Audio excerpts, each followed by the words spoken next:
Eiropas Savienības politika ar mērķi samazināt CO2 izmešus par 55% līdz 2030. gadam un klimata neutralitāte līdz 2050. gadam ir nereāla.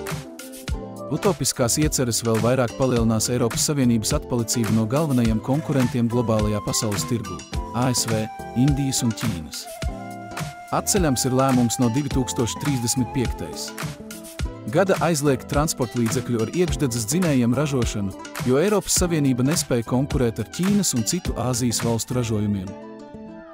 Mani sauc Mārtiņš Ate un esmu deputāta kandidāts no Tauta Zeme valstiskums saraksta numur 13 Eiropas parlamenta vēlēšanās.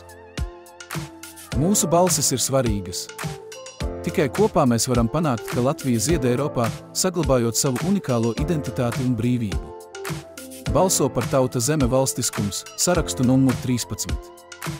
Uzziniet vairāk par mani martinsate.com.